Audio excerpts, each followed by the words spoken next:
तपाईहरुलाई यो ठाउँ देख्दा के याद आउँछ भन्नुस् त? त्रियुगा नगरपालिका 6 भित्र पर्ने एउटा ठाउँ जसलाई हामीले सानो हुँदा सिमलगाछी भनेर चिन्थ्यौं।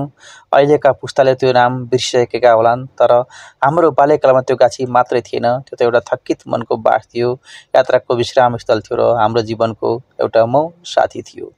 अहिलेका मानिसहरूलाई, अहिलेका नवयुवकहरूलाई, भर्खरै जन्मेकाहरूलाई त यो ठाउँको बारे थाहा पनि छैन र यो गाछीको अस्तित्व बारे पनि उनीहरूलाई केही थाहा छैन, तर हामीलाई यो गाछी बारे धेरै कुरा थाहा छ। सगरमाथा मार्ग जोडिएको अहिलेको व्यस्त सडक किनारमा यो एक विशाल सिमलको रुख थियो। त्यतिखेर यो रुखमा गिद्धदेखि ठूला ठूला चराहरूले, कागरले गुँड लगाउने गर्थे। हामी भुइँपटे प्रष्ट त्यो रुखमा गुँड लगाएका चराचुरुङ्गीहरू देख्थ्यौं। त्यो रुख यति ठूलो थियो कि टाढाबाटै देखिन्थ्यो, नजिकिँदा त्यसका छायामा पाइला आफै सुस्ताउन थाल्थे। त्यतिखेर सवारी साधन त्यति धेरै पनि थिएनन्। अधिकांश मानिस पैदल यात्रा गर्थे। स्कुल जाँदै गरेका बालबालिका, बत्रेणीका आमा बुवा, खेतबारी गएका किसान वा गोठाला सबैलाई त्यो गाछीले केही क्षण न केही क्षण विश्राम दिन्थ्यो। सिमेन्ट फ्याक्ट्रीबाट सिमेन्ट लिन आउने ड्राइभरहरू पनि यो गाछीको वरिपरि विश्राम लिन्थे। अझ त गोठालाहरू अत्याधिक रूपमा त्यो गाछीको छायामा बसिरहेका हुन्थे।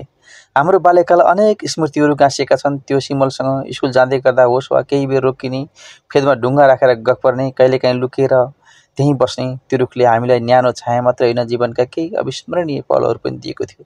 केही कुरा भन्नुपर्दा त सिमल गाछी नेरी भनेर हामी त्यो ठाउँलाई चिनाउँथ्यौं। समग्रमा त्यो वरिपरिका ठाउँलाई डुडी भन्ने गरे तापनि त्यो सिमल गाछीको महत्त्व बेग्लै थियो।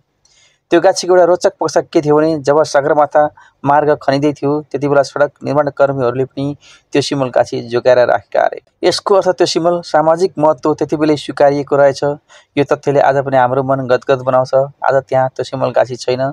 मलाई लाग्छ त्यसको केही परपट्टि सडककै छेउ नभए पनि त्यही ठाउँमा अर्को एउटा सिमल गाछी हुर्काउँ र त्यो एउटा सिमलको महत्त्व त्यहाँ फेरि जोगाउँ।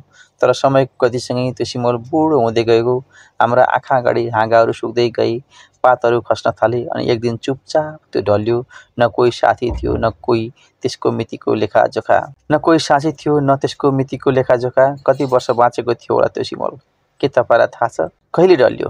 सायद अब कसैले पनि भन्न सक्दैनन्, तर म जान्न चाहन्थे कति वर्ष त्यो गाछी बाँच्यो होला र अनि कहिले ठ्याक्कै कुन मितिमा त्यो गाछी ढल्यो होला। तर गाछी भने आज पनि हाम्रो मनमा छ। त्यो विशाल सिमल, त्यसको छाया अनि त्यसले दिएको शान्ति सबै सम्झनाको रूपमा जीवित छन्।